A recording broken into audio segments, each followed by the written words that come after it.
శుక్లాంబరధరం విష్ణుం శశివర్ణం చతుర్భుజం ప్రసన్నవదనం ధ్యాయేత్ సర్వవిఘ్నోపశాంతయేత్.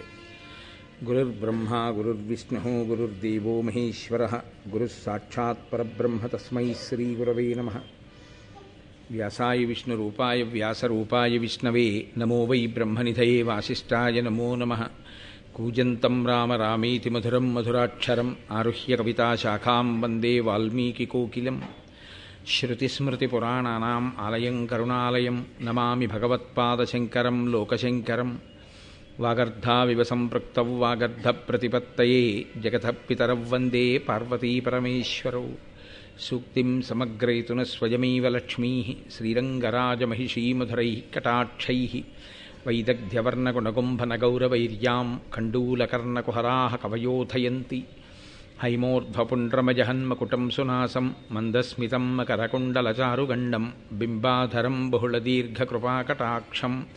శ్రీవేంకటేశముఖమాత్మని సన్నిధత్తాం. విమలపటీ కమలకుటీ పుస్తకరుద్రాక్షశస్తహస్తపుటీ కామాక్షీ పక్ష్మలాక్షీ కలితవిపంచీ విభాసి వైరించీ. మనోజవం మరుతతుల్యవేగం జితేంద్రియం బుద్ధిమతాం వరిష్టం వాతాత్మజం వనరయూధముఖ్యం శ్రీరామదూతం శిరసా నమామి. ఆపదామపహర్తారం దాతారం సర్వసంపదాం లోకాభిరామం శ్రీరామం భూయో భూయో నమామ్యహం. నారాయణం నమస్కృత్య నరం చైవ నరోత్తమం దేవీం సరస్వతీం వ్యాసం తతో జయముదీరయేత్. హరి ఓం. పరమేశ్వర స్వరూపైన సభకి నమస్కారం.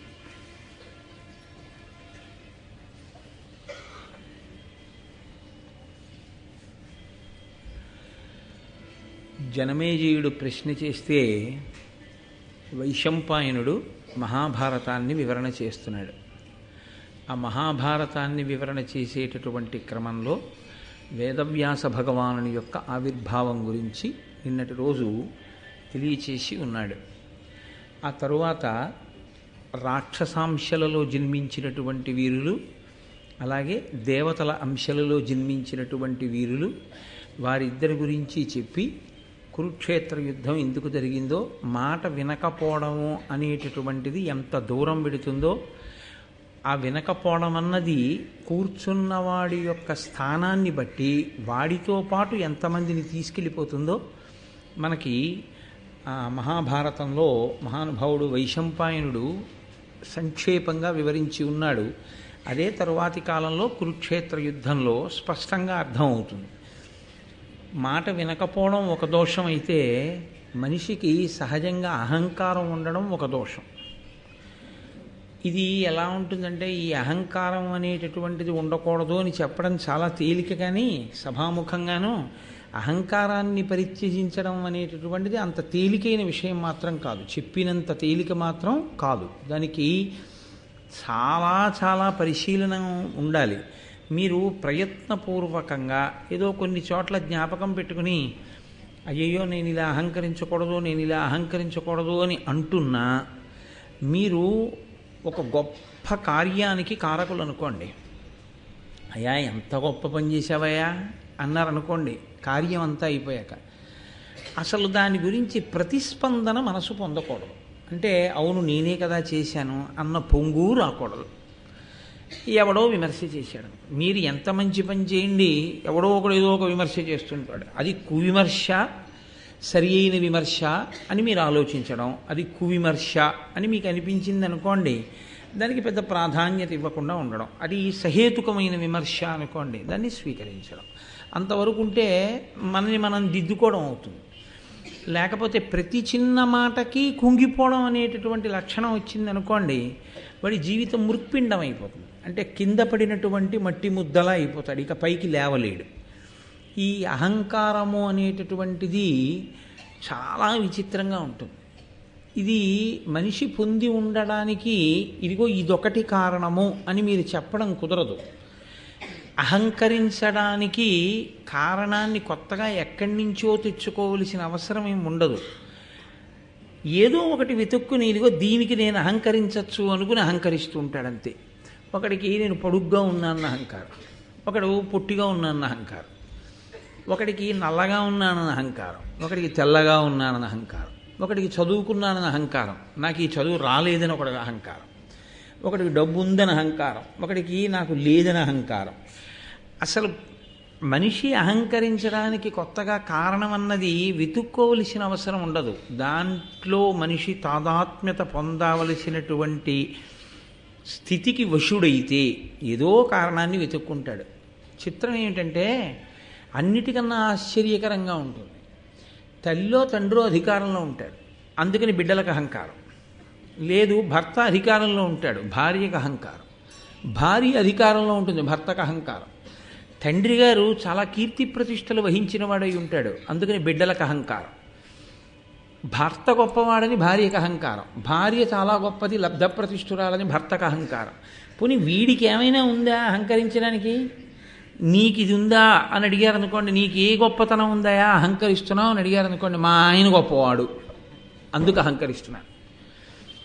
ఏమయ్యా నీకు దేనికయ్యా అహంకారం అన్నారు అనుకోండి, మా ఆవిడ చాలా గొప్పది అందుకు ఈయనకి అహంకారం. కాబట్టి దానికి అర్థమేం ఉండదు. ఈ అహంకారం వల్ల వచ్చేటటువంటి సమస్యలు, ఈ అహంకారం వల్ల వచ్చేటటువంటి ఇబ్బందులు 1, 2 ఉండవు. అది యథార్థమైనటువంటి వృత్తాంతాన్ని వ్యాసుడు మనకి భరతవంశ క్రమంలో అందచేశారు. దాన్ని నన్నయ్య గారు ఋషితుల్యుడు కనుక ఆంధ్రీకరించి కొన్ని అద్భుతమైనటువంటి అమృతభాండ సమానమైనటువంటి విషయాల్ని మనకు అందించారు. దీన్ని కొంచెం మీరు జాగ్రత్తగా పరిశీలించగలిగితే మనిషిని ఎంతో ఉన్నతికి తీసుకెడుతుంది, మనిషికి ఒక గొప్ప ఆలంబనాన్ని ఇస్తుంది. అంత తొందరగా ప్రతిదానికి అహంకరించకుండా వినయంతో నిలబడగలిగినటువంటి స్థితిని అందచేస్తుంది. అది చాలా గొప్పగా ఉంటుంది. చంద్రశేఖర పరమాచార్య స్వామి వారు కంచికామకోటి పీఠాధిపత్యం వహించారు. ఆయనకి నడిచే దేవుడు అని పేరు. అంతటి వైభవాన్ని, ప్రపంచవ్యాప్తమైనటువంటి కీర్తి ప్రతిష్టల్ని పొందారు ఆయన. అటువంటి మహాపురుషుడు ఒకానొకప్పుడు ఆయన ఇలా నడిచి వెళ్ళిపోతుంటే రోడ్డుకి ఇరుప్రక్కలనున్నవారు కూడా నేల మీద పడి ఉండేవారు. ఒకానొక సందర్భంలో అయితే ఆయన ద్రవిడ దేశంలో నడిచి వెడుతుంటే 96 ఏళ్ల వయస్సులో ముందు తొట్టి రిక్షా వెడుతుంటే దాన్ని పట్టుకుని ఆయన నడిచి వెడుతుంటే, తొట్టి రిక్షా ఎక్కకూడదా అని మీరు అడగచ్చు, సన్యాసి వాహనం ఎక్కకూడదు. అందుకని ఆయన నడిచి వెడుతుంటే ఎదురుగా బస్సుల్లో వస్తున్న వాళ్ళు చెప్పులు బస్సుల్లో విప్పేసి రోడ్డు 2 పక్కల బస్సులు ఆపేసి కిందకి దిగిపోయి 2 పక్కల ఆయన వెళ్ళిపోయేంత వరకు నేల మీద పడి నమస్కారం చేస్తుండగా ఆయన నడిచి వెళ్ళిపోయేవారు. వెళ్ళిపోయిన తర్వాత బస్సులు వెళ్ళేవి. తమంత తాముగా అన్ని కోట్ల మంది నీరాజనాలు పట్టారు ఆయనకి. అంతటి మహాపురుషుడు ఒకసారి మాట్లాడుతూ అన్నారు, ఇంతమంది నాకెందుకు నమస్కరిస్తారో తెలుసా? నేను శంకరాచార్యుల వారు బట్ట కట్టుకున్నట్టుగా బట్ట కట్టుకుని వేషం కట్టాను, అందుకుని నాకు నమస్కారాలు. ఇవన్నీ ఎవరికి చెందుతాయంటే శంకర భగవత్పాదులకి చెందుతాయి తప్ప ఇవన్నీ నాకు అని మీరు అనుకోకండి. ఈ నమస్కారాలన్నీ శంకరాచార్యుల వారికి. వారు ఎలా సత్యదండం పట్టుకున్నారో అలా, వారు ఎలా కాషాయం కట్టుకున్నారో అలా కట్టుకొని వారు స్థాపించినటువంటి పీఠానికి నేను ఆధిపత్యం వహించినటువంటి కారణం చేత నాలో శంకరుల్ని చూసి నమస్కరిస్తున్నారు తప్ప ఈ నమస్కారములు నాకు కాదు. అలా అనగలిగినటువంటి స్థితి ఎంతమందికి ఉంటుంది? అది చాలా చాలా గొప్ప లక్షణం. ఎన్ని ఉన్నా తాను అంత వినయంగా ఉండగలగడం, తాను అంత మర్యాదతో ప్రవర్తించగలగడం, దేని చేత కూడా తాను ఆ గొప్పగా ఇదంతా నాదే అనేటటువంటి అహంకారాన్ని పొందకుండా ఉండగలగడం, అన్ని విభూతులు ఈశ్వరుడు ఇచ్చిన అత్యంత వినయంతో ప్రవర్తించగలగడం, ఇది అంత తేలిగ్గా అబ్బే విషయం కాదు.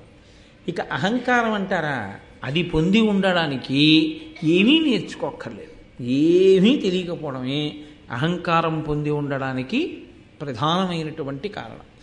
అన్నీ తెలిసిన ఆకు అణిగిమడిగి పడి ఉంటుంది, ఏమీ నాకు ఎగిరిగిరి పడుతుంది అని మనకి తెలుగులో ఒక సామెత. అలా చాలా అద్భుతమైనటువంటి గాథ. నిజంగా మనుష్యుడిగా పుట్టినటువంటి ప్రతి వాడు మహాభారతంలో చదివి తెలుసుకుని అనుష్ఠానంలోకి తెచ్చుకోవడానికి ఆదర్శంగా తీసుకోవలసినటువంటి గాథ. అన్ని ధర్మ సూక్ష్మములతో కూడుకున్నటువంటి గాథ. ఆద్యంతము అంత గొప్పగా ఆవిష్కరించారు మహానుభావుడు నన్నయ్య గారు. మీరు ఆ కథాక్రమాన్ని పరిశీలనం చేద్దురు కానీ నేను నిన్నను ఆ కథ ప్రారంభం చేసి ఉన్నాను. బృహస్పతి కుమారుడు కచుడు, శుక్రాచార్యుల వారి కుమార్తె దేవయాని. శుక్రాచార్యుల వారు రాక్షసరాజైనటువంటి వృషపర్వుడికి మంత్రి. బృహస్పతి కుమారుడైనటువంటి కచుణ్ణి దేవతలందరూ ప్రార్థన చేశారు, నువ్వు త్రికరణ శుద్ధిగా గురువుని సేవించు. గురువు దగ్గర మాయోపాయంతో విద్య నేర్చుకోమని పంపించడం కొన్ని కోట్ల జన్మలు నశించిపోని పంపించడమే. మాయోపాయంతో గురువు దగ్గర విద్య నేర్చుకోకూడదు. కాబట్టి గురు శుశ్రూష చేసి నేర్చుకో. ప్రధానంగా శుక్రాచార్యుల వారి దగ్గర ఏం తెలుసుకోవాలంటే మృత సంజీవని విద్య తెలుసుకో. ఆయన దగ్గర ఆ విద్య ఉన్న కారణం చేత చనిపోయిన వాళ్ళని బ్రతికిస్తున్నాడు శుక్రుడు. మనకి అలా బ్రతికించగలిగినటువంటి ఆ మంత్రశక్తి లేదు. ఆ కారణం చేత రాక్షసుల చేతిలో మడిసిపోయిన దేవతలు మళ్ళీ ప్రాణం పొందే అవకాశం కలగట్లేదు. కాబట్టి గురువుని సేవించి నువ్వు ఆ విద్య నేర్చుకో. ఆయన వెళ్ళి అదే చెప్పాడు, నేను బృహస్పతి కుమారుణ్ణనే చెప్పాడు. అంతే గౌరవించాడు శుక్రాచార్యుల వారు. ఆదరించాడు, దగ్గర కూర్చోబెట్టుకున్నాడు, చదువు నేర్పుతున్నాడు. ఇక్కడ విచిత్రం ఒకటి ఉంది. ఇంత చదువుకున్నవాడైనా, ఇంత తపోనిష్టాగరిష్ఠుడైనా, అటువంటి మృత సంజీవిని విద్యని వశం చేసుకున్నవాడైనా, ఇంత ప్రతిష్ట పొందినవాడైనా, దేవగురువు బృహస్పతి ఎటువంటి వాడో తాను అటువంటి వాడైనా, శుక్రాచార్యుల వారికి అధిగమించలేని బలహీనత ఒకటి ఉంది. ఏమిటా బలహీనత అంటే ఆయనకు ఒక్కతే కూతురు దేవయాని. ఆయన ఆ దేవయాని మనసు గాయపడడాన్ని కించిత్ ఇష్టపడడు.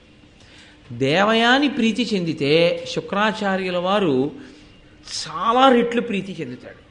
దేవయాని ప్రీతి పొందకపోతే శుక్రాచార్యుల వారు ప్రీతి పొందరు. కాబట్టి ఇప్పుడు శుక్రాచార్యుల వారి దగ్గర మృత సంజీవని పొందాలంటే దేవయాని ప్రీతి కూడా పొందాలి. అయితే ఇక్కడ ఒక ధర్మ సూక్ష్మాన్ని మీరు గమనించవలసి ఉంటుంది. అలాగే ప్రవర్తించాడు కచుడు. అలాగే ప్రవర్తించాడు అన్నప్పుడు కచుడు బ్రహ్మచారి, దేవయాని కన్య. ఆయన ఆమెని అంతగా సేవిస్తే, అంతగా దగ్గరైతే, వాళ్ళిద్దరి మధ్య ఏర్పడేటటువంటి ఆ అనురాగము, ఆ ఇద్దరి మధ్య ఏర్పడేటటువంటి ప్రేమ చివరికి ఏ స్థితిని పొందాలి అన్న విషయంలో ఎవరికి ఉండేటటువంటి నియమాల చేత వాళ్ళు సంస్కారాన్ని పొంది ఉంటారు.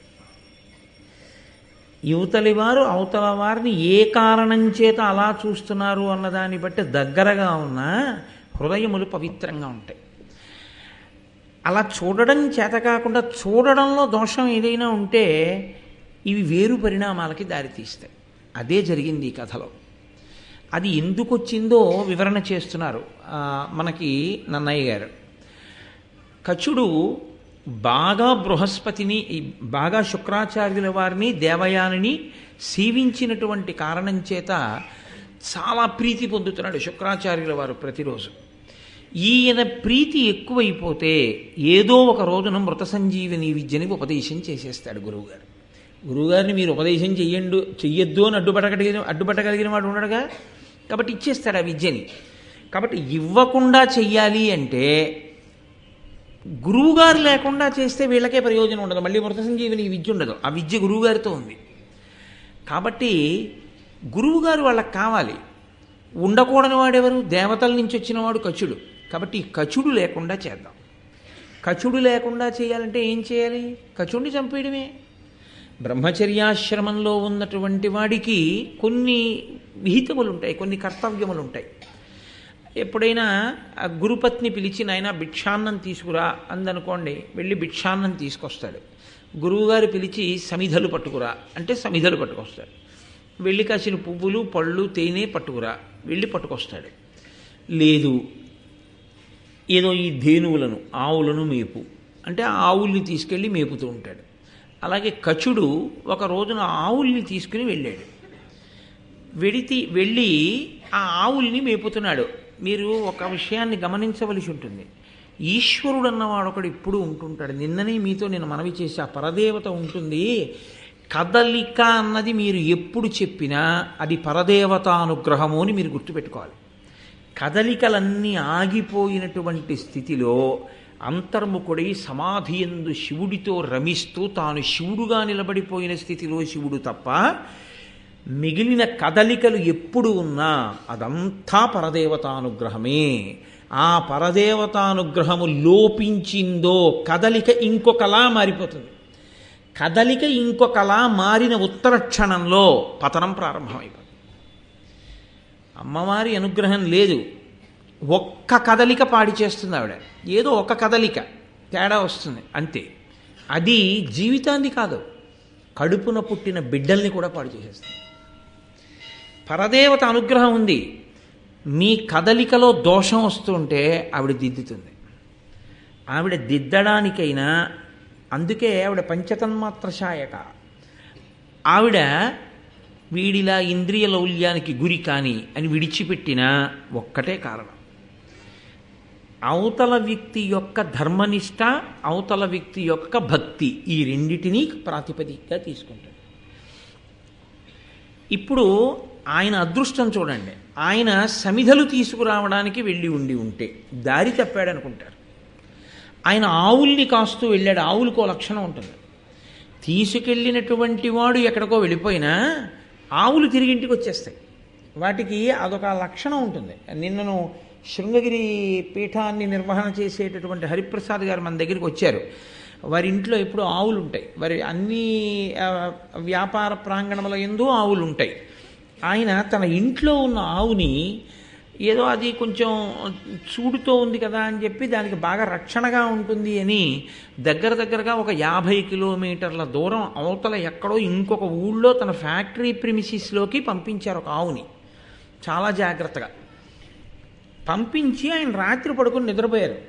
తెల్లవారేటప్పటికి అది అంబారావం చేస్తూ గేటు ముందు నించునుంది. ఆ 50 కిలోమీటర్ల దూరం అది ఎన్నడూ వెళ్ళి ఎరగదు.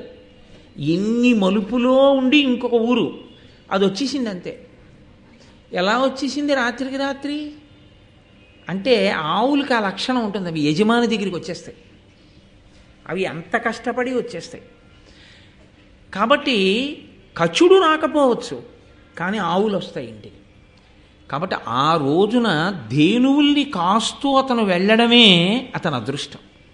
కాబట్టి అతనికి ఏదో జరిగింది అని అనుమానించడానికి ఒక కారణం ఏర్పడింది.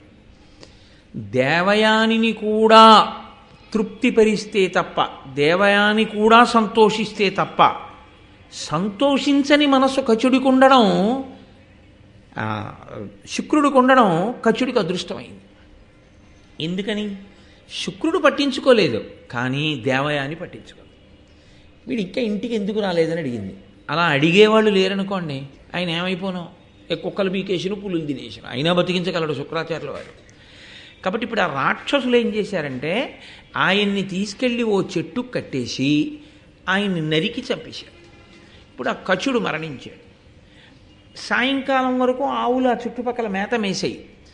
వెనకాతల తోలుకెళ్ళిన వాడు ఎవరున్నాడో అతను మరణించాడు. చెట్టు కట్టేశారు.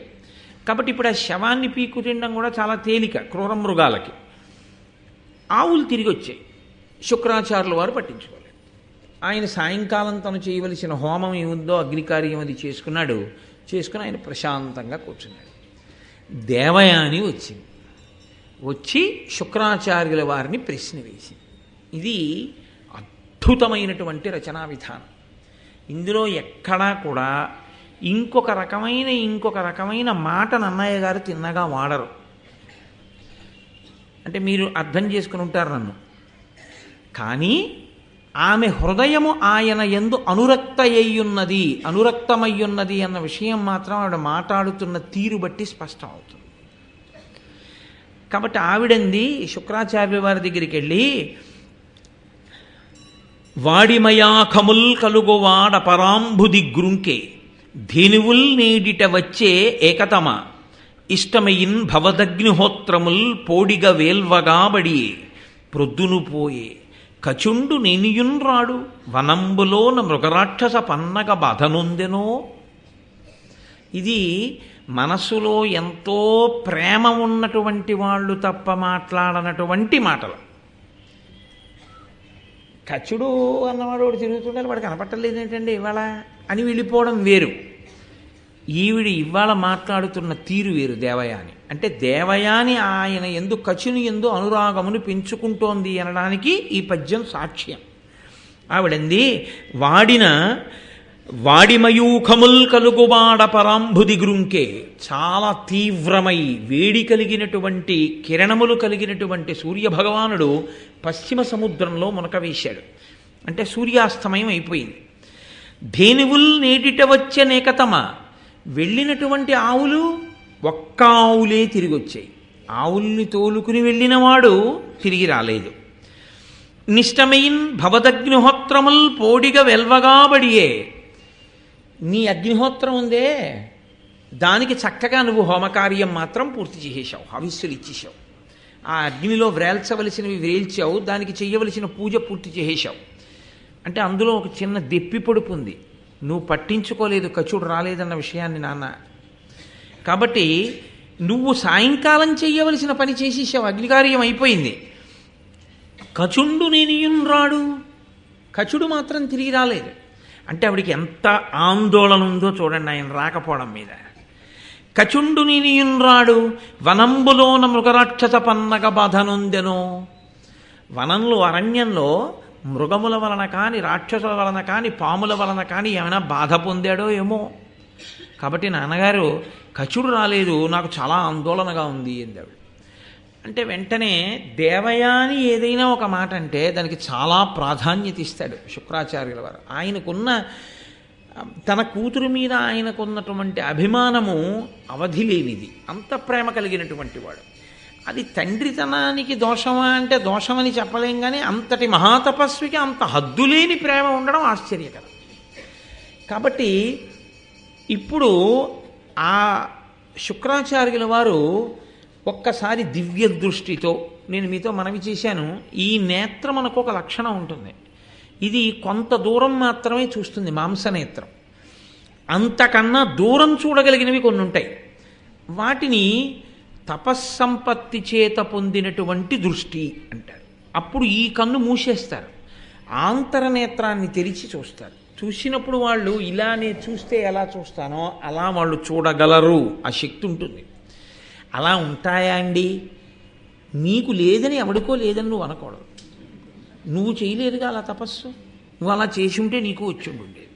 నువ్వు చెయ్యకుండా అన్నం తింటే ఆకలి తీరుతుందా అండి అని నువ్వు అన్నం తిననప్పుడు అడుగుంటావు. నువ్వు ఇప్పుడు తిన్నావు కాబట్టి నువ్వు ఇప్పుడు అలా అడగవు. నువ్వు ఓసారి అంత గొప్ప తపస్సు నువ్వు చేసి ఉంటే ఈ ప్రశ్న నువ్వు వెయ్యవు. ఈ ప్రశ్న వెయ్యకుండా అది మూఢనమ్మకం అనడం నీ అజ్ఞానానికి పరాకాష్ఠ. కాబట్టి ఇప్పుడు ఆయన లోదృష్టితో ఆంతరదృష్టితో ఒక్కసారి లోకం అంతా చూశాడు. ఎక్కడున్నాడు కచుడు? ప్రధానంగా అరణ్యమే కదండి, ఆ ధేనువుల్ని తీసుకెళ్ళింది, కనపడలేదు. ఏమిటా అని బాగా పరిశీలనంగా చూస్తే ఓ చెట్టుకి కట్టబడినటువంటి శవం కనపడింది. ఆయన అన్నాడు, చంపేశారమ్మా, రాక్షసులు కచుడిని చంపేశారు అసూయ చేత, అదిగో ఆ చెట్టు దగ్గర ఉందమ్మా శవం అన్నాడు. వెంటనే దేవయాని చాలా బాధపడిపోయింది. అలా కాదు నాన్నగారు, బ్రతికించాలని ఆయన తన విద్యని స్మరించాడు, మృత సంజీవని స్మరించి. అంటే ఎంత చెప్పు చేతలలో ఉంటాయో చూడండి ఆ శక్తులు. ఒకసారి వశం అయిపోతే అది పెద్ద విశేషం కాదండి. ఒక కుక్క వశం అయితే మీరు బంతి అలా విసిరి పట్టరా అంటే పట్టుకొస్తుంది వెళ్ళి, మీరు రాత్రి పడుకుంటే తిరుగుతూ కాపాడు. ఒక పెద్ద పులి, సహజంగా క్రౌర్యం ఉన్నటువంటి పులి, ఇదిగో ఈ వలయంలోంచి దూరు అంటే దూరుతుంది అలవాటు చేస్తే. ఒక దివ్యమైనటువంటి శక్తిని పొందినవాడు ఆ శక్తిని వెళ్ళి విలి చెయ్యి అంటే ఆ శక్తి ఆయనకి ఎందుకు వశమై పనిచేయదని మీరు అనుకుంటున్నారు? కాబట్టి పని చేస్తుందంతే. కాబట్టి ఆయన మృత సంజీవని విద్యని పిలిచి అన్నాడు, నువ్వు వెళ్ళదిగో చెట్టుకు కట్టబడినటువంటి కచుణ్ణి స్పృశించి ఆయన్ని మళ్ళీ పునరుజ్జీవితుణ్ణి చెయ్యి. ఇప్పుడు ఆ విద్య వెళ్ళి ఆయన్ని స్పృశించింది, ఆయన మళ్ళీ బ్రతికాడు. కచుడు తిరిగి వచ్చేసాడు. చాలా సంతోషించాడు కచుడు. మహానుభావుడు నన్ను బ్రతికించాడని. పైకి ఈ మాట అనకపోయినా లోపల చాలా సంతోషించింది దేవయాని. అమ్మయ్యా కచుడు బ్రతికాడని. పగ పెరిగింది రాక్షసులకి. వీడ సాధ్యం కోలా వీడిని చంపేశానరా, వీడిని చంపేస్తే శుక్రాచార్యుల వారు మళ్ళీ ఆ మృత సంజీవని విద్యని పంపి బతికించాడు. కాబట్టి ఎవరి ఆలోచనలు వాళ్ళకు ఉంటాయి కదండి. వాళ్ళందరూ సమావేశమయ్యారు. శవం దొరికితే బతికించాడు. కాబట్టి అసలు శవం దొరకకుండా ఉండాలి. మన గురువుగారి దగ్గర ఓ శక్తి ఉంది. బూది చేసేసి ఎక్కడన్నా పెట్టినా బతికిస్తాడు మళ్ళీ. కాబట్టి ఇక బతికించడానికి అవకాశం లేకుండా చెయ్యాలంటే ఏం చేయాలి? బూది చేసి గురువుగారి కడుపులోకే పంపించేయాలి. పంపించేస్తే ఇప్పుడు వాడిని బతికిస్తే మృత సంజీవని విద్యని పంపించి వాడు బయటికి రావాలిగా. కడుపులో ఏనాళ్ళు పెట్టి కూర్చుంటాడు, బయటికి రావాలి. వాడు బయటికి వస్తే గురువుగారు చచ్చిపోతాడు. అందుకని గురువుగారికి బతికించడు. కాబట్టి గురువుగారి కడుపులోకే పంపించేయాలంటే ఈ మాట వాణ్ణి చంపి కాల్చి బూది చేసి గురువుగారు పుచ్చుకునేటటువంటి మద్యంలో కలిపి పట్టించేద్దాం. మద్యానికి మత్తు ఎక్కించే లక్షణం ఉందిగా.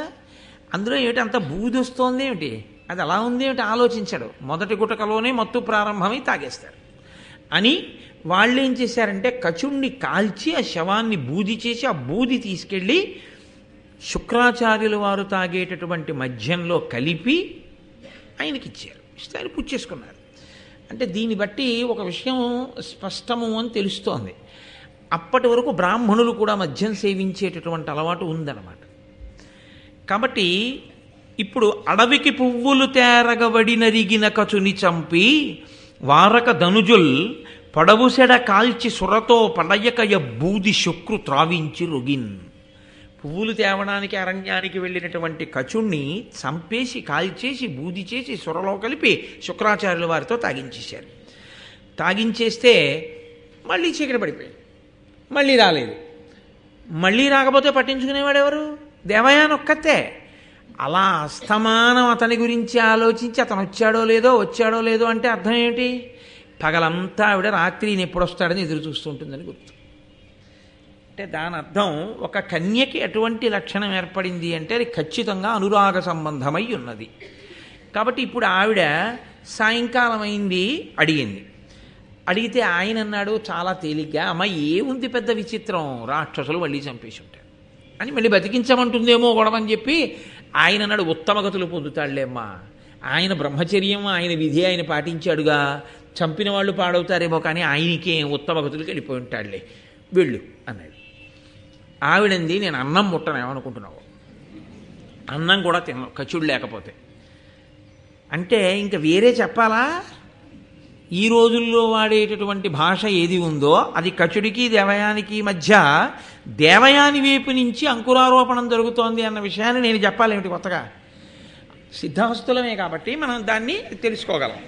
కాబట్టి ఇప్పుడు ఆయన ఏం పర్వాలేదమ్మా కచుడు సుగతిని పొంది ఉంటాడు అంటే ఆవిడంది అతిలోకోత్తరుడైన అంగిరిసు మనమడు ఆశ్రితుండు ఆ బృహస్పతికి పుత్రుడు మీకు శిష్యుడు స్వరూప బ్రహ్మచర్యాశ్రమ వ్రత సంపన్నుడు అకారణంబా ధనుజ వ్యాపాదితుండైన అచ్యుత ధర్మజ్ఞ మహాత్మా అక్కచునికే శోకింపకెట్లుండేదన్. ఏమిటయా చాలా తేలిగ్గా చెప్పేశారు నాన్నగారు. లోపలికి వెళ్ళమ్మా ఉత్తమ గతులు పొందుంటాడంటారేమిటి మీరు? ఆయన ఎవరనుకుంటున్నారు? మహానుభావుడైనటువంటి అంగిరిస మహర్షి యొక్క మనవడు, మిమ్మల్ని ఆశ్రయించి ఉన్నవాడు, తండ్రిని ఆశ్రయించినట్టు గురువుగారిని ఆశ్రయించి ఉన్నాడు అతను. కాబట్టి మీరు రక్షకులు ఇప్పుడు ఆయనకి.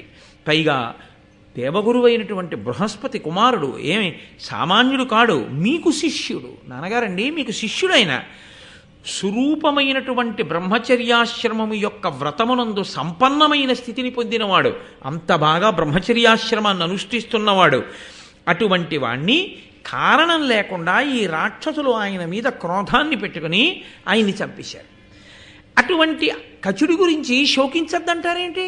ఇన్ని కారణాలు ఉన్నాయి. అటువంటి మహాత్ముడు చచ్చిపోతే ఏడవకపోవడం నేను ఏడుస్తున్నాను. ఏడిస్తే ఏడంటారేమో నేను అన్నం తిన్నాను ఆ కచుడు లేకపోతే. అప్పటికీ ఆమెకి అనురాగం ఉన్నది అన్న విషయం శుక్రాచార్యుల వారికి ఎందుకు అర్థం కాలేదండి అని మీరు నన్ను ప్రశ్న వేయచ్చు. అలా ఆమె అనురక్త అవుతుంది అని శుక్రాచార్యుల వారు వేరొక కారణానికి ఊహించలేదు. ఏ కారణమో నేను మీకు ఎదర చూపిస్తాను. కాబట్టి ఆమె అంత హఠం చేస్తే ఆయన అన్నారు, అదేమిటమ్మా అన్నం కూడా తిన్నంటున్నావు, అంతే ఖచుడు బ్రతకవలసిందే, అయితే సరే ఎక్కడున్నా బ్రతికిస్తాను, చేతిలో విద్యుందిగా. ఆయన మళ్ళీ అంతర్ముఖుడై చూశాడు, ఎక్కడా కనపడలేదు. ఆఖరికి తన కడుపులోనే కనపడ్డాడు, బూది అయిపోయి. అమ్మాయి రాక్షసులు నాతో తాగించేశారు, బూది కలిపేసి లోపలికి వెళ్ళిపోయాడు. భూసురులాదిగల జనులీసుర సేవించిరేని ఇది మొదలగ పాపాసక్తి పతితులగుదురు చేసితి మర్యాద దీని చేకొనుడు జనుల్. సురాపానం అనేటటువంటిది ఇప్పటి వరకు బ్రాహ్మణులు కూడా చేశారు, కానీ ఇప్పుడు నేను కట్టడి చేస్తున్నాను. ఎంత తపస్సున్నవాడైనా, ఎంత జ్ఞానమున్నవాడైనా, ఎంత భక్తి ఉన్నవాడైనా సురాపానము చేస్తే వెంటనే వాడికి విస్మృతి కలుగుతుంది. వాడు ఏం చేస్తున్నాడో తెలియదు, పాపపు పని చేస్తాడు. నేను సురాపానం చేయడం వల్ల అందులో కచుని యొక్క బూది ఉంది అని తెలుసుకోకుండా తాగేశాను. కాబట్టి నేను ఇవాళ నుంచి లోకానికి ఒక వాక్కు విడిచిపెడుతున్నాను. బ్రాహ్మణునితో సహా మనుష్య పుటక పుట్టినవాడెవ్వరూ సురాపానము చెయ్యరాదు. అలా సురాపానం చేస్తే ఘోరాతి ఘోరమైన స్థితిని వాడు పొందుగాక. కాబట్టి ఆనాటి నుంచి ఇక సురాపానం అనేటటువంటిది పూర్తిగా నిషిద్ధం శాస్త్రంలో.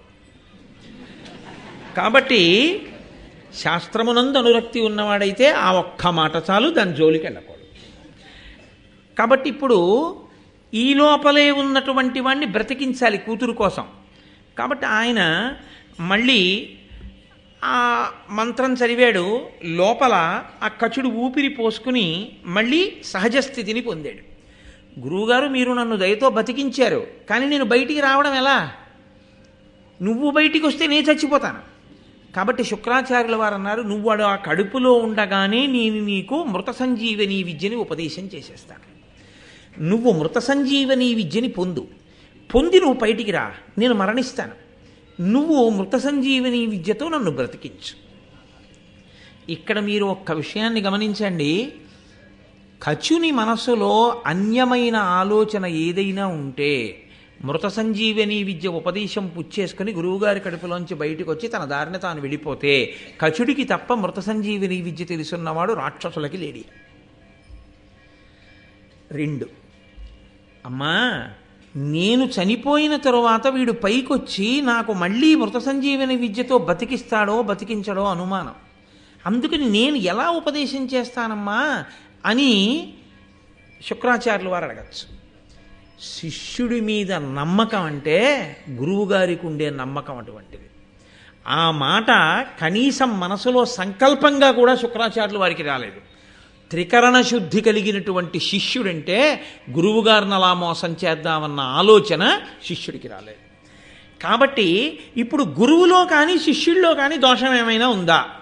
వాళ్ళిద్దరి మధ్య ఉన్నటువంటి అభిమానం, వాళ్ళిద్దరి మధ్య ఉన్న సంబంధం కేవలం గురు శిష్య సంబంధం తప్ప వాళ్ళిద్దరికీ ఇంకొక ఆలోచన లేదు.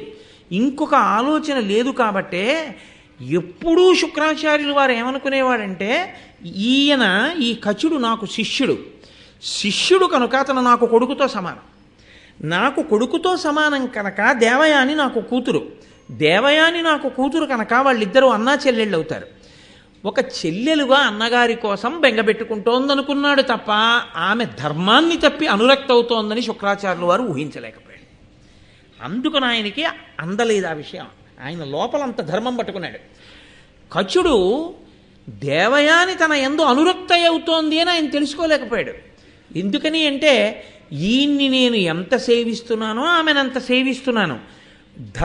ధార్మిక కోణంలో చూసినప్పుడు గురుపుత్రిక కనుక ఆమె నాకు చెల్లెలవుతుంది.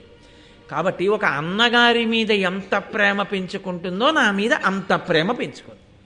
లోకంలో చూడండి, ఒక్కొక్క చోట తోడ పుట్టినటువంటి అన్నదమ్ముల మీద ఎంత ప్రేమ ఉంటుందో ఆ కుటుంబంతో సాన్నిహిత్యం పొంది అన్నయ్య అన్నయ్య అని పిలిపించుకున్న వాళ్ళ మీద అంత ప్రేమ ఉంటుంది ఒక్కొక్కసారి. అందుకని నా మీద అంత ప్రేమ పొందిందనుకున్నాడు కచుడు. కాబట్టి ఇప్పుడు కచుని యందు దోషం లేదు, శుక్రుని యందు దోషం లేదు, వాళ్ళిద్దరూ ధర్మానికి కట్టుబడ్డారు. దోషం అంటూ ఉంటే ఎవరి యందు ప్రవేశించింది? ధర్మం తప్పి అనురక్త అవ్వడం అనేటటువంటి దోషం ఒక్క దేవయాని ఎందే పుట్టి. ఇప్పుడు ధర్మవైక్లభ్యం అంటూ ఏదైనా జరిగితే అది దేవయాని వల్లే జరిగింది. ఇది ఒకరు చెప్తే వినే గుణం అయితే బాగుండుండేది.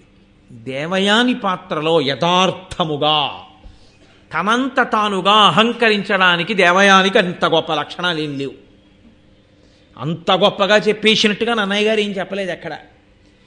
ఆవిడ ఎప్పుడు చెప్పుకున్నా ఆవిడ అహంకారం అంతా ఏమిటంటే నేను శుక్రాచార్యుల వారి కూతురు, కాబట్టి నేను ఆయన యందు అనురక్తనవడమే వాడి జన్మధన్యం, నేను నీదానవుతానంటే పొంగిపోతాడు తప్ప అన్నన్నా అంటాడేమిటి అసలు అననే అనడు. అయ్య బాబోయ్ దేవయాని నా భార్య అవడమా అని పరవశించి కింద పడిపోతాడు అనుకుందంతే. నేను శుక్రాచార్యుల వారి కూతుర్ని అనేటటువంటి లక్షణం చేత ఆవిడ పెంచుకున్న అభిజాత్యమో అహంకారమో అటువంటివి. నేను మీతో మనవి చేసింది అదే ఉపోద్ఘాతంలో. నేను బృహస్పతి కొడుకుని అని కచుడు కూడా అహంకరించవచ్చు, నేను మృత సంజీవని ఉన్నవాణ్ణి అని శుక్రాచార్యుల వారు కూడా అహంకరించవచ్చు. వాళ్ళిద్దరికీ లేదు. వాళ్ళు వాళ్ళ ధర్మంలో వాళ్ళు నిలబడ్డారు. వాళ్ళ మనసుల్లో ఏ విధమైనటువంటి అహంకారాలు లేవు, ఏ విధమైన అన్యభావనలు లేవు. ఉన్న అల్లరంతా ఎక్కడొచ్చింది? దేవయానితోనే వచ్చింది. కాబట్టి ఇప్పుడు తాను పొందాలనుకున్న ప్రధానమైన విద్యని తాను పొందేశాడు, మృత సంజీవనిని. పైగా గురువుగారిని సేవించి ఇతర విద్యలు నేర్చుకున్నాడు.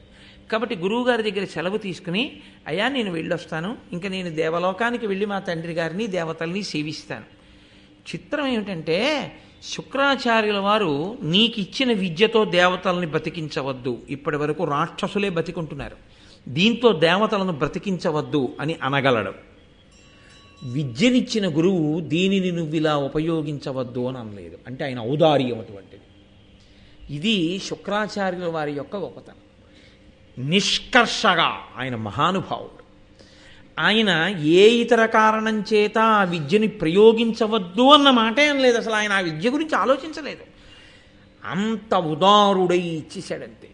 గురువు అన్న మాటకున్న గొప్పతనం ఏమిటంటే ప్రతిఫలాన్ని అపేక్షించడం అన్నది మనసులో ఎన్నడూ లేకుండా ఇవ్వడం ఒక్కటే తెలుసున్నవాడు. అది ఎక్కడి వరకు? తాను ఎంతో తపస్సు చేసి నేర్చుకున్నటువంటి విద్యల దగ్గర నుంచి, ఉపాసనా బలం దగ్గర నుంచి శిష్యుల అభ్యున్నతి కొరకు ధారపోసేస్తాడు తప్ప తనకి ఈ ప్రతిఫలం ఉండాలని కోరుకున్నవాడు గురువు కానే కాడు. ఇలా ఎందుకు చేశారు అని అడిగారనుకోండి, అలా చెయ్యకుండా ఉండలేక. పొద్దున్నే పేపర్ ఎందుకు చదువుతారండి అన్నారనుకోండి, అలా చదవకుండా ఉండలేక. కాఫీ ఎందుకు తాగుతారండి అని అడిగారనుకోండి, కాఫీ తాగకుండా ఉండలేక. ఎందుకండి మీరు అంత కష్టపడి నేర్చుకున్నవన్నీ అలా ధారపోసేస్తారు? అలా ధారపోయకుండా ఉండలేక. అది ఆయన మనస్థితి. అది కోట్ల కోట్ల మందిలో ఒక్కడికి ఈశ్వరుడు ఇస్తాడు. అది సుసంపన్నమైనటువంటి హృదయం, అది గురుత్వము అని పేరు దానికి. కాబట్టి శుక్రుడు మహానుభావుడు. కాబట్టి ఆయన ఏమీ నియమనం చేయలేదు, ఈ విద్యని ఇందుకు వాడవద్దు అని ఆయన ఏమనలేదు. ఆయన ఏ విధమైన స్వార్థం మనసులో పెట్టుకోలేదు. ఈయన్ని ఎంత గౌరవించాడో దేవయానిని కూడా అంతే గౌరవించాడు. కాబట్టి గురువుగారి దగ్గర సెలవు తీసుకుని దేవయాని దగ్గరికి వెళ్ళాడు. ఆవిడ దగ్గర కూడా సెలవు తీసుకుని వెళ్ళిపోదాం, అదొక మర్యాద కదా, ఆవిడికి కూడా చెప్పి వెళ్ళిపోతే మర్యాదగా ఉంటుంది అని వెళ్ళాడు. వెళ్ళి నేను బయలుదేరుతున్నాను దేవయాని, స్వర్గలోకానికి మళ్ళీ వెడుతున్నాను, అక్కడి నుంచే కదా వచ్చాను చదువుకోవడానికి, గురువుగారి అనుగ్రహంతో చదువు పూర్తయిపోయింది, మృత సంజీవిని విద్య కూడా నాకు వశమైందని చెప్పాడు. అంటే దేవయానంది, నీవును బ్రహ్మచారివి, వినీతుడవు, నేనును కన్యకన్, మహీదేవకులావతంస రవితేజ, వివాహము నీకు నాకు మున్ భావజ శక్తి నైనయది, పన్నుగనన్ను పరిగ్రహింపు సంజీవనితోడ శుక్రుదయన్, చేయుము నాకు ప్రియంబు నావుడన్. ఎంత అహంకారం ఉందో చూడండి ఆ మాటలో. ఆవిడంది, నీవును బ్రహ్మచారివి, ఓ కచుడా నీవు బ్రహ్మచారివి, నేనును కన్యకన్, నేను కన్యని. మనిద్దరి మధ్య, ఆవిడ దృష్టిలో వాళ్ళిద్దరి మధ్య ఉన్న అనుబంధం అంతే. ఆయన బ్రహ్మచారి, ఈవిడ కన్యక. ఆయనకి తర్వాత భార్యాస్థానంలోకి ఒక స్త్రీ కావాలి, ఈవిడికి భర్తృస్థానంలోకి ఒక పురుషుడు కావాలి. కాబట్టి నీకు ఒక అవసరం ఉంది, నాకు ఒక అవసరం ఉంది, ఇది గుర్తు చేస్తాం. కాబట్టి మహీదేవ కులావతంస రవితేజ, సూర్యుడంత తేజస్సు కలవాడా, మహానుభావుడా, భూమి యందు పుట్టినటువంటి గొప్ప దేవతాశ్రేష్ఠుడా, అటువంటి వాడివి వివాహము నీకు నాకు మున్ భావజశక్తినైనయది. ఎంత పెద్ద మాట వేసేసిందో చూడండి. ఇప్పుడు కొత్తగా నన్ను పెళ్లి చేసుకోని నేను నిన్ను అడగట్లేదు.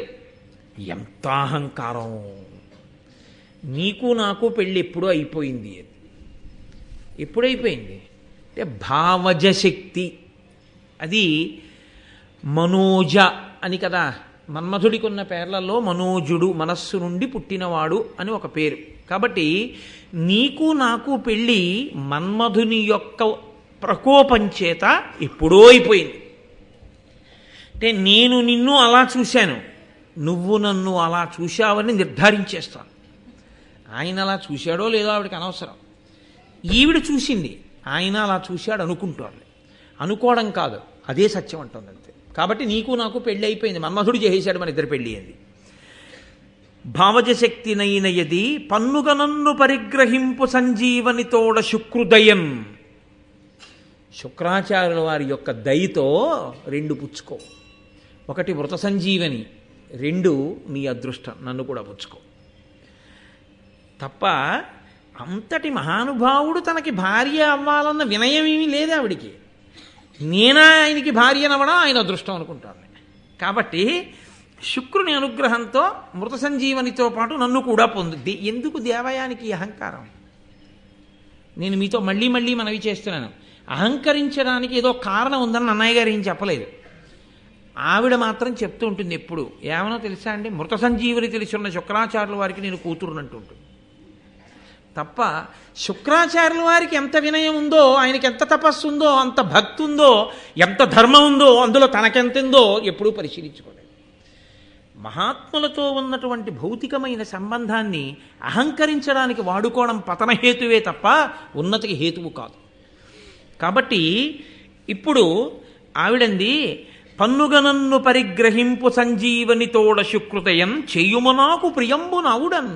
నాకు ప్రియం చేయవయా, నేను కోరుకున్న కోరిక తీర్చు అంటే.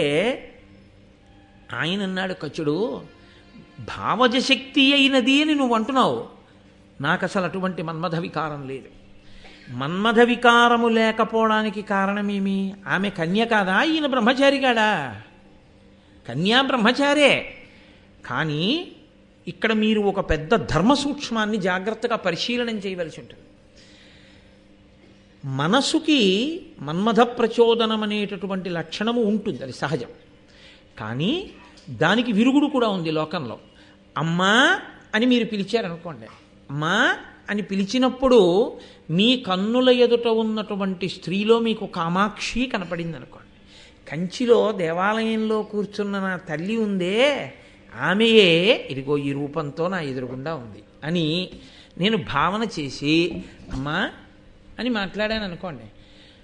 అమ్మా అని నేను అలా భావన చేసి మాట్లాడిన ఉత్తర క్షణంలో పొంగుతున్న పాల మీద నీళ్లు, అంతకన్నా ఇంక నేను దాని వివరణ చేయక్కర్లేదు. అది ఒక పవిత్రమైనటువంటి ఆలోచన సరళి చేత మనసు తప్పుడు మార్గాన్ని పట్టకుండా నియంత్రించుకోగలిగినటువంటి స్థితిని పొందుతుంది. మన్మధుని యొక్క బాణము, ఆ తాపము కచుని ఎందుకు కలగలేదు? ఆయనకి ధర్మాన్ని పట్టుకున్నాడు. మా గురువుగారు అమ్మాయి కాబట్టి నాకేమవుతుంది? చెల్లెలు అవుతుంది. నా చెల్లెలు అన్న భావన కలిగిన నాడు ఇంకా ఆయన బ్రహ్మచారి అయితే మాత్రం ఆయనకి మన్మథ తాపం ఎందుకు కలుగుతుంది? ఇక కలిగే అవకాశం లేదు. కలగలేదు ఎందుకని అంటే, ఈయన మా నాన్నగారి శిష్యుడు కాబట్టి మా నాన్నగారికి కొడుకుతో సమానం, నాకు అన్నయ్యతో సమానం అన్న భావన దేవయానికి లేదు. ధర్మం తప్పింది ఎవరైనా ఉంటే దేవయాని. తాను ధర్మం తప్పి మన ఇద్దరికీ మన్మధుని యొక్క ప్రచోదనం చేత పెళ్ళయిందని నిర్ధారించడం ఎంత అధర్మం, ఎంత దోషభూయిష్టమైనటువంటి మాట తీరది. కాబట్టి ఇప్పుడు కచుడు చాలా మర్యాదగా మాట్లాడాడు. ఆయన అన్నాడు, తప్పు, నాకు అటువంటి వికారం లేదు. నేను ఎన్నడూ నిన్న ఆ భావనతో చూడలేదు. ఎంత అద్భుతమైన మాట అండి అది. ఆ భావన నాకు లేదు, నేను బ్రహ్మచారినేనా. ఎందుకంటే నీ యందు నాకు చెల్లెలి భావన ఉంది. చెల్లెలి భావన ఉన్ననాడు పక్కన వేరొక భావన కలిగే అవకాశం లేదు అసలు.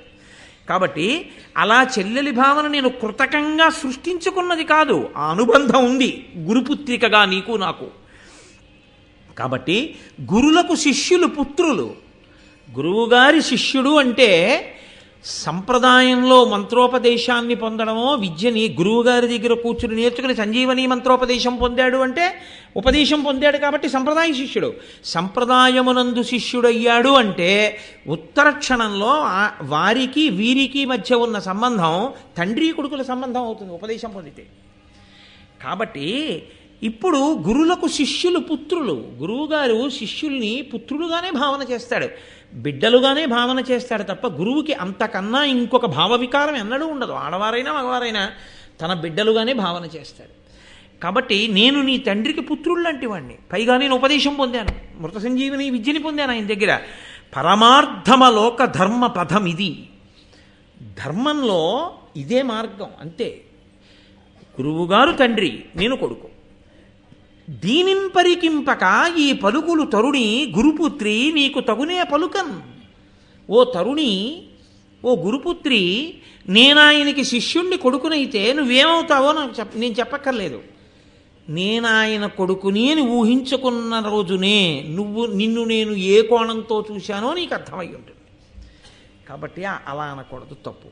కాబట్టి అమ్మా, నాకు నువ్వు చక్కగా అనుమతిని ప్రసాదించు, నేను స్వర్గలోకానికి వెడుతున్నాను అన్నాడు.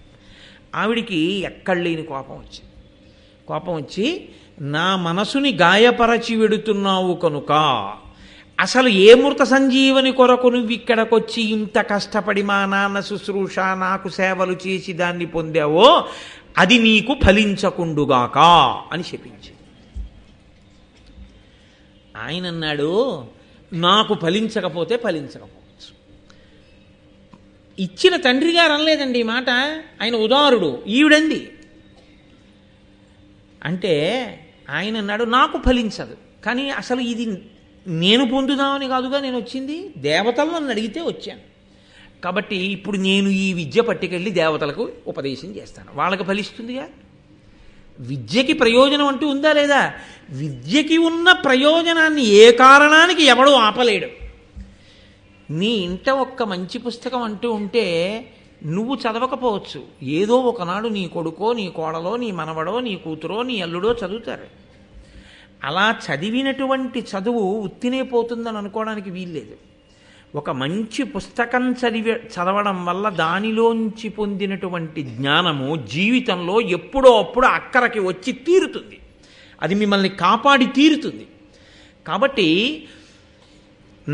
నా వలన చదువు నిష్ప్రయోజనం కాదు. నేను పట్టుకెళ్ళి ఆ మంత్రాన్ని దేవతలకు ఉపదేశం చేస్తాను. దేవతలు ఎప్పుడైనా యుద్ధంలో రాక్షసులతో దేవతలు మరణిస్తే ఆ దేవతలు ఈ మంత్రాన్ని ప్రయోగించి మిగిలిన దేవతల్ని బతికించుకుంటారు. నాకొచ్చిన నష్టం లేదు. కానీ ధర్మము తప్పి బతికావు కాబట్టి, ధర్మము తప్పి మాట్లాడావు కాబట్టి నీకెందుకు ఈ బ్రాహ్మణ్యం? బ్రాహ్మణి కదా, బ్రాహ్మణుడి భార్య, బ్రాహ్మణ పుత్రివి నీవు. కాబట్టి నువ్వు ఒక బ్రాహ్మణుణ్ణి వివాహం చేసుకోవాలి. ఇంత ధర్మం లేని దానివి ఇంకొక బ్రాహ్మణుణ్ణి వివాహం చేసుకుంటే మాత్రం ఆయన బ్రాహ్మణ్యం ఏం నిలబెడతావు నువ్వు అనువర్తించి. కాబట్టి నీకెందుకు బ్రాహ్మణుడు భర్తగా, నీకు బ్రాహ్మణుడు భర్త కాకుండుగాక అన్నాడు ఆయన.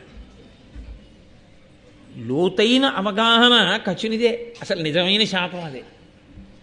శుక్రాచార్యుల వారి ఏకైక కుమార్తె, భర్త బ్రాహ్మణ తేజస్సు కలిగిన వాడు కాడు.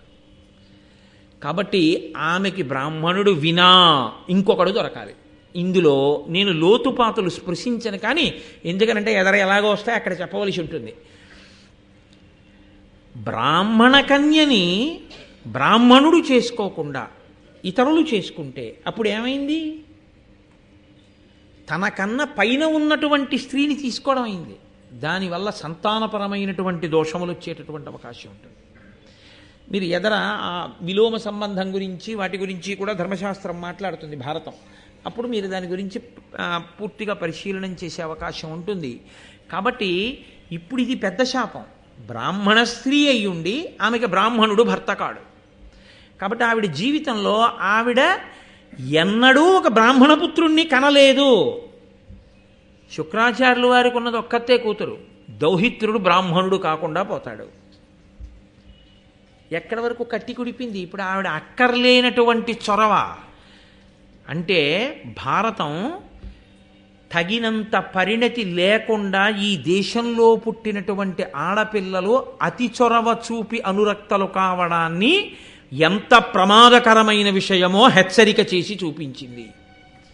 రుక్మిణీదేవంత పరిణతి కలిగితే వేరు, ఆ సందర్భం వేరు.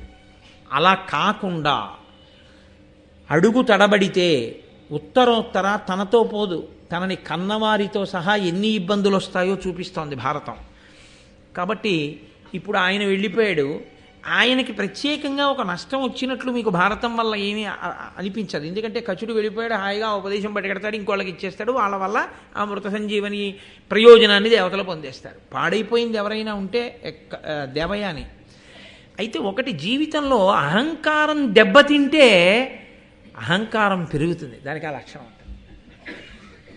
అగ్నిహోత్రం ఇంట్లో రగులుతోంది అనుకోండి, బాగా కరిగిన నెయ్యి, నీళ్ల కుండ రెండూ పక్కపక్కనే ఉన్నాయనుకోండి, నీటి కుండ, తెలిసి తెలియని పిల్లవాడికి రెండూ నీళ్లలాగే ఉంటాయి.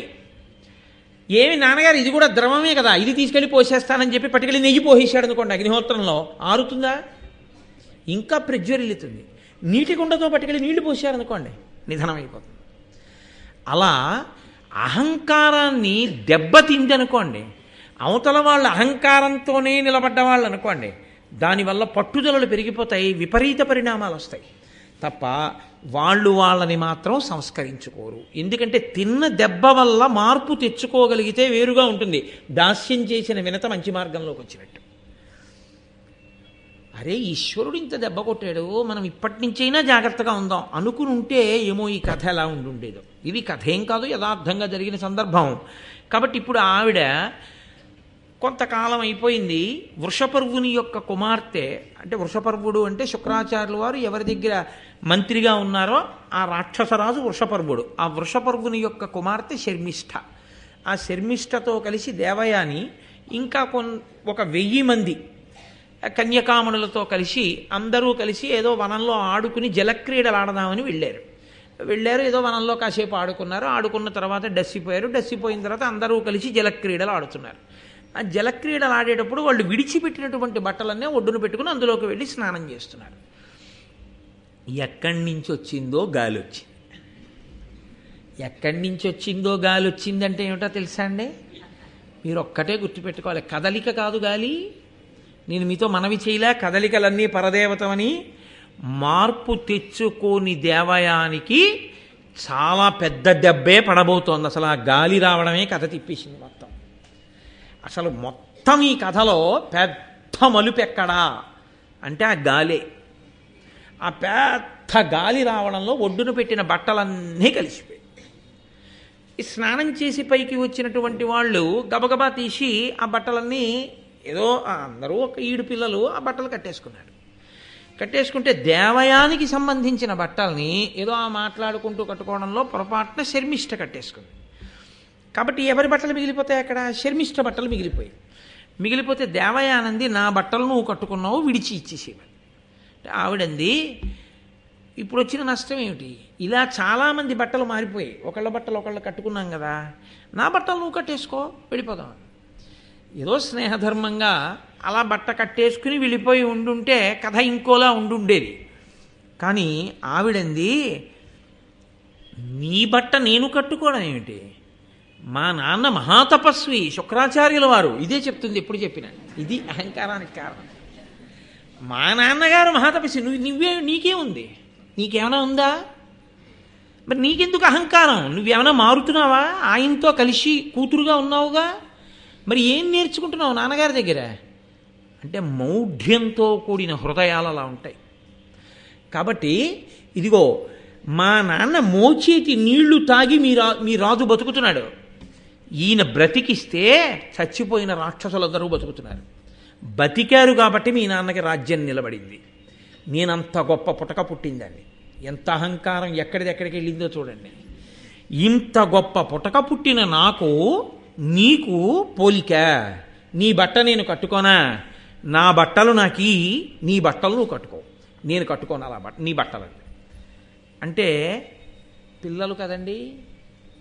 శర్మిష్ఠకు కూడా కోపం వచ్చింది. ఎందువల్ల కోపం వచ్చింది? తన తండ్రిని నింద చేసింది అని. ఆమె తండ్రికి పెద్దపీట వేసుకుంది, అంతవరకు బాగానే ఉంది. నేను కట్టుకోను అంటే ఒకలా ఉండుండేది. ఆవిడ తండ్రిని నింద చేస్తే ఆ పిల్లకి కోపం వచ్చింది. సహజం కదా అది. అందున ఆడపిల్లలకి చిత్రం ఏంటంటే తండ్రి మీద చాలా ప్రేమ ఉంటుంది. అసలు లోకంలో చాలా విచిత్రమైన విషయం ఏమిటో తెలుసా అండి? కొడుకు కూతురులో తండ్రి మీద చాలా ప్రేమ ఎవరికి ఉంటుందంటే కూతురికే ఉంటుంది. తల్లి మీద ప్రేమ ఎవరికి ఉంటుందో తెలుసా అండి? కొడుకు ఉంటుంది. నాన్నగారు అంటే పిచ్చి ప్రేమ నిజానికి కూతురుదే. అది చాలా ఆశ్చర్యంగా ఉంటుంది. అసలు ఇలా ఎలా వచ్చిందా అనిపిస్తుంది. తండ్రి విషయంలో ఎంత స్వాతంత్ర్యం తీసుకుంటారో తెలుసా ఆడపిల్లలు? ఆశ్చర్యపోతాం. అమ్మో, ఒక్కొక్కసారి ఏమిటి వీళ్ళు ప్రేమలో ఇలా మాట్లాడేస్తున్నారు, ఇలా మాట్లాడడం అన్నది ఎవరైనా చేస్తారా నాతో అనిపిస్తుంది తండ్రులకి. ఏమిటో నాన్నగారండి మీ ఇష్టం వచ్చినట్టు ఇచ్చేస్తున్నారు డైరీ అంతా డేట్లు, ఇలా మీరు అస్తమాన ఉపన్యాసాలు చెప్పి ఆరోగ్యం పాడు చేసుకుంటే ఒప్పుకోను. నేను చెప్తున్నాను, ఇక నుంచి ప్రతి నెల మీరు 10 రోజుల కన్నా డేట్లు కనపడడానికి వీల్లేదు ఉపన్యాసాలకి మీ డైరీలో అంటుందంతే కూతురు ప్రేమతో. తన కడుపున పుట్టిన పిల్ల తాను చారు పప్పు నెయ్యి గట్టిగా నలిపి నోట్లో ముద్దలు పెడితే తిన్న పిల్ల తను ఇచ్చే డేట్ల గురించి అంత పరాకు చెప్పి నేను చూస్తాను మీ డైరీ అంటుంది. అంటే అధికారం కాదు, ప్రేమ. అమ్మో మా నాన్నగారు ఆరోగ్యం ఎక్కడ పాడైపోతుందో అని బెంగ. ఆడపిల్లల ప్రేమే ప్రేమండి తండ్రి యందు. కాబట్టి ఇప్పుడు ఆ శర్మిష్ఠకందుకు కోపం వచ్చింది. మా నాన్నగారిని ఇంత మాట అంటుందా అని ఆవిడంది. మాయయ్యకు బాయక పనిసేయుచు దీవించి ప్రియము సెప్పుచునుండు మీ అయ్య, వెండి మహిమలు నా యొద్దన పలుక నీకు ననయులేదే. ఏమిటి మా నాన్నగారిని అంటున్నావు? మీ నాన్నగారు ఏం చేస్తుంటారో తెలుసా? మా నాన్నగారి దగ్గరికి వచ్చి ప్రియమైన మాటలాడి మా నాన్నగారికి అక్షతలేసి ఆశీర్వచనం చేసి మా నాన్నగారు సంభావన ఇస్తే సంభావన పుచ్చుకుని ఇంటికి వెళ్ళి బతుకుతూ ఉంటారు. ఆ డబ్బుతోటే నువ్వు ఈ బట్టలు కొనుక్కుని తింటున్నావు. ఈ బట్టలు మా నాన్నగారు ఇచ్చిన డబ్బులతో కొనవే, నావే ఈ బట్టలు. కాబట్టి అన్యాపదేశంగా ఇవన్నీ నావే, నీవెలా అవుతాయి? కాబట్టి మీ అయ్యే మా అయ్యని సేవిస్తాడు. ఇంకా నువ్వు నన్ను సేవించి నా బట్టలు నువ్వు కట్టుకోవడానికి నీకేమిటి అభ్యంతరం? ఏమిటి మా నాన్నగారిని అంటున్నావు? మా నాన్నగారే గొప్ప, మా నాన్నగారి మోచేతి నీళ్ళు మీ నాన్నగారు తాగుతున్నట్టండి. ఎక్కడి వరకు వెళ్ళిపోయిందో చూడండి గొడవ. ఒకళ్ళ అహంకారం చిచ్చు ఎన్ని చోట్లకి రగిలిందో చూడండి అని ఇద్దరి మధ్య గొడవ వచ్చింది. అధికారము అన్నది ఒకటి ఉంటుంది కదా లోకంలో. ఆమె రాజు కూతురు కాబట్టి ఇద్దరి మధ్య గొడవ రానంతకాలం ఇద్దరితోనూ సమానంగా ఉంటారు అందరూ. ఎప్పుడైతే నా వేప ఆవిడ వేప అనగానే అందరు ఎటు వెనకాల ఎవరి వెనకాల నించుంటారు, శర్మిష్ఠ వెనకాతలు నించున్నారు. కాబట్టి కోపం వచ్చి శర్మిష్ఠ ఏం చేసిందంటే ఇంతమంది సహాయంతో ఈ దేవయానుడి పట్టుకుని ఈడి చేసో నూతిలో తోసేసి వెళ్ళిపోయాడు. ఈవిడ ఆ నూతిలో పడిపోయి ఉండిపోయి ఓ పెద్ద లత్త ఒకటి దొరికితే దాన్ని పట్టుకుని వేలాడుతూ బాధపడుతోంది, ఏడుస్తోంది సహజంగా. వీళ్ళందరూ ఇంటికి వెళ్ళిపోయారు. సాయంకాలం అయిపోయింది. పుత్రికా ప్రేమ ఉన్నవాడు కదా శుక్రాచార్యుల వారు, ఏమిటి అమ్మ ఇంకా రాలేదు అని ఆయనకి బాధ వేసింది. బాధ వేసి ఘూర్ణిక అని ఆ దేవయాని యొక్క పరిచారిక సేవకురాలు ఆవిడ్ని పంపించాడు. వెళ్ళవే, ఎక్కడుందో చూడవే నా కూతురని. ఆ పిల్ల వెళ్ళి వెతకబోతోంది. ఈలోగా ఆ వనంలో వేటాడడం కోసం అని చెప్పి యయాతి అనబడేటటువంటి ఒక మహారాజు గారు వచ్చాడు. ఆయన నహుషుని యొక్క కుమారుడు, మహానుభావుడు, సుక్షత్రియుడు. ఆయన వచ్చి ఈవిడ ఏడుపులు విన్నాడు. విని గబగబా వెళ్ళి, ఇచ్చినవాడు ఎడం చెయ్యి ఇవ్వడు కదండి, కుడి చెయ్యే కదా ఇస్తాడు, కుడి చెయ్యి ఇచ్చి పట్టుకో పైకి లాగుతానన్నాడు. ఆయనది దీర్ఘబాహు ఆజానబాహుం అన్నట్లు. సుక్షత్రియుడు, అంత గొప్ప సాముద్రికానికి నిలబడగలిగినటువంటి స్వరూపం అది. కాబట్టి ఆ చెయ్యిలా అందిస్తే ఆ పొడవైన చెయ్యిని తన పొడవైన చేత్తో అందుకుంది ఆవిడ. అందుకుంటే ఆయన ఆ చేత్తో పైకి లాగేశాడు. లాగేస్తే పైకి వచ్చిన తర్వాత అన్నాడు, చంటి పిల్ల కాదుగా నూతిలో పడిపోవడానికి, నూతిలో ఎలా పడ్డావు అన్నాడు. అహంకారం ఎక్కడుంటుందో అక్కడ అబద్ధాలు వస్తాయి. ఎందుకనంటే అవునండి నా బట్టలు కట్టుకుందని దెబ్బలాడానందుకు నన్ను తోసేసిందండి అన్నదనుకోండి, ఆ పాడదానికి దెబ్బలాడచ్చా అమ్మాయి అని అనుకోండి, మళ్ళీ అదో దెబ్బ. అందుకని ఆవిడంది నేనే ఏమరపాటును పడిపోయాను. ఎన్ని వస్తాయో చూడండి, అబద్ధాలు ఎక్కడి నుంచి వచ్చాయి? అహంకారంలోంచి వచ్చాయి. కాబట్టి ఏదో పరాకుగా ఉన్నాను, నూతిలో పడిపోయానండి, సమయానికి వచ్చారు, పైకి లాగారు, చాలా కృతజ్ఞురాలని అని. సరే, చాలా సంతోషం అన్నాడు. యయాతి వెళ్ళిపోయాడు. వెళ్ళిపోయిన తర్వాత ఈవిడ అటుగా వెడుతుంటే ఘూర్ణిక ఎదురొచ్చింది. అప్పటి వరకు దేవయాని మనసులో నేను రాను అందాము ఇంటికి అన్న భావన ఉన్నట్టుగా మనకి కథాపరంగా తోచదు. కానీ మీరు చూడండి, వాడికి అన్నం తిందామా, ఇవాళ అన్నం మానేద్దామా అని నిర్ణయం ఏమి ఉండదు. పిల్లాడు అలకొచ్చినప్పుడు వాడు ఏడుస్తూ కూర్చుని ఉంటాడు కోపంగా. అమ్మ వెళ్ళి అన్నానికి రా అందనుకోండి, నేను రాను, నేను తిన్న ఇవాళ అంటాడు. అది ఎప్పుడు తీసుకున్న నిర్ణయం? రమ్మంటే రానండ. అలకనమాట. అలకెందుకు? నన్ను కొట్టడమా? అదేంటి, అమ్మా నాన్న కాకపోతే ఎవరు కొడతారు? తప్పు చేశాను కాబట్టి 2 దెబ్బలు వేశారు అని. అమ్మ పిలిస్తే అన్నం తినకపోతే ఇదే నిరవధిక నిరాహార దీక్ష, అవే సరిగ్గా చేయట్లేదు, ఇంక ఇది ఉంటుందా అని వెంటనే ఆ పిల్లాడు వెళ్ళి తినీడు. కాబట్టి అలా కాకుండా అమ్మ మీద అలిగాడు అనుకోండి, నేను రానన్నాను కంటే కదా.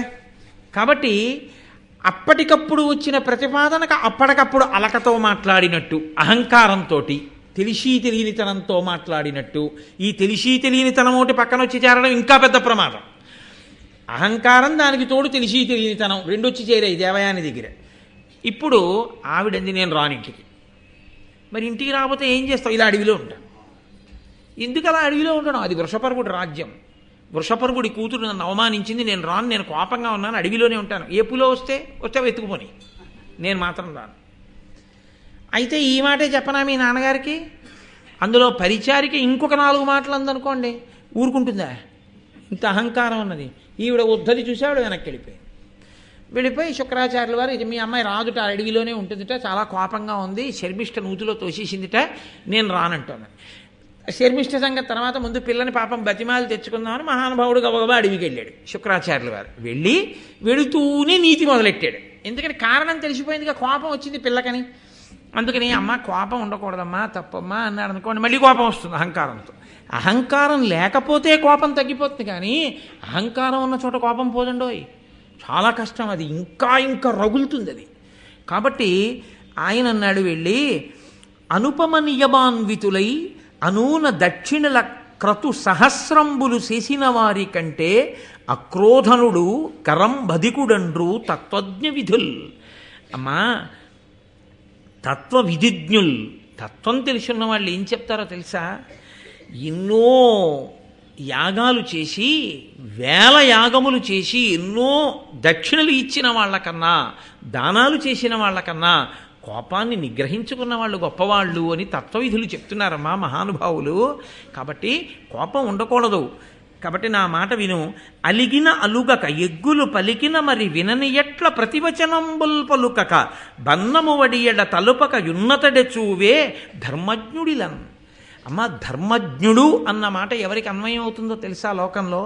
అలిగిన అలుగక. వాళ్ళకు కోపం వచ్చిందని వీళ్ళు కోపం తెచ్చేసుకుంటే ఇంకా దానికి అర్థం ఎక్కడుంది? అలిగిన అలుగక, కోపగిస్తే కోపగించకుండా ఉండడం చాలా గొప్ప లక్షణం అండి అది. అదేమంత తేలికైన విషయం ఏం కాదు. అలిగిన అలుగక ఎగ్గులు పలికిన మరి వినన ఎట్ల ప్రతివచనంబుల్ పలుకక. అవతల వాళ్ళకు కోపం వచ్చి ఆ కోపంలో అనరాని మాట ఏదైనా అనేసినా మళ్ళీ తిరిగి వాళ్ళు కూడా కోపంతో ఒక మాట అనకుండా శాంతి పొందడానికే ఎవరు ముందుకొస్తారో, ఒకరు కోపాన్ని పొందారు, రెండో వాళ్ళు కోపం పొందకుండా నిలబడిన వాళ్ళు ఉన్నారే, వాళ్ళు ధన్యజీవులు.